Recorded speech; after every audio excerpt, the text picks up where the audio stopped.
I've been doing this presentation for small business groups around the state, actually. Not too many of them so far. And so I had to chop this 1 hour thing down to, well, 5 minutes. So I'll tell you what I'm going to do. I'm not even going to try and talk to the slides. The first 10 of them or so are stuff that most people here should know about. But this is what I do. About 80% of what I do in my ordinary day life is cyber plumbing, okay? Snaking the drains and brazing the pipes of the internet infrastructure for our clients.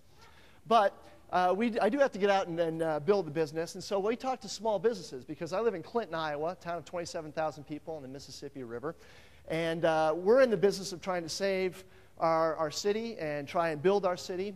And one of the things we've realized is that the nature and the character of small town Iowa is one of the things that makes Iowa a special place to live, a special place to do business.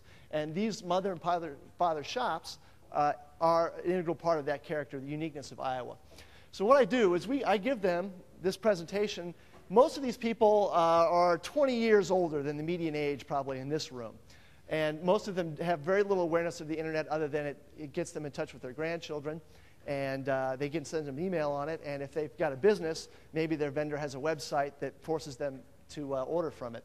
So first thing we do is we kind of bring them up to speed of what's happened in the last 20 years and sort of the underground level is what's going on. So we're talking about technoculture change. Thank you, Bruce Sterling. He's talking about gizmo technoculture versus product technoculture and that shift that's been going on through disintermediation over the last 20 years.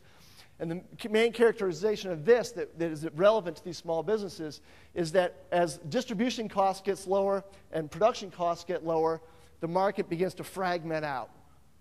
Okay, and as all these large inventory-based network merchants, Netflix, Amazon, and .com and so forth, they have the long tail markets, right? Retailers, you know, small businesses, the movie shop on the corner, whatever, they only have about 1,000 films. They're focused on their hits, okay? The long tail, okay, is all about getting that 20%, the 80-20 rule, right? That 20% over and over and over again in your shop. And there's very little room in the small business or the traditional retailer for anything down that tail.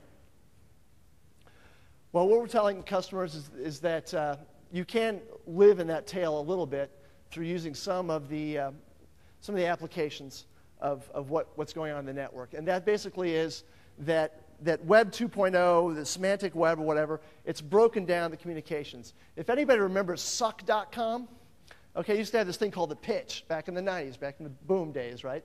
And it was basically this existing business model, but on the web. So they didn't change anything. It's going to be on the internet now.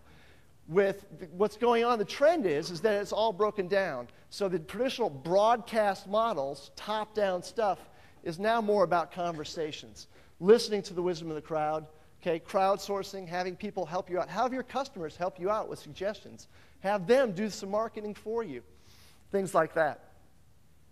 I've caught up. Local businesses. Okay, so I go through all that stuff, and they're like, well, what is it going to do for me, right? My interest is, how do I keep the customers coming back, right? How can I maybe attract a little bit of new business, get out beyond that traditional 8-mile radius, and you know, how do I do that? Well, the first thing is blow the doors off it, okay?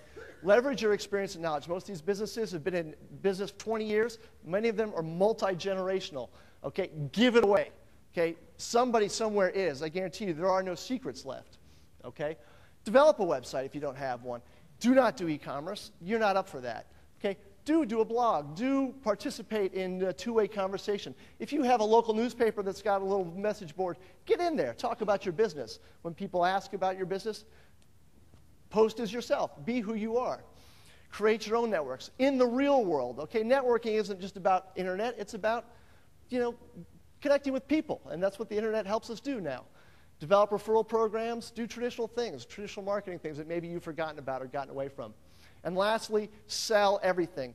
The great thing about the internet is that if you are a heating and air conditioning manufacturer, you can buy anything in the world. Swing it around, show your customer, open the order book. If we don't have it, we can get it. And finally, get interested in your industry. For many of these people, this has been a lifetime business. You need to sort of get re-excited about it, re-energized about it, and see if you can get out in front and lead a little bit from your industry. Thank you.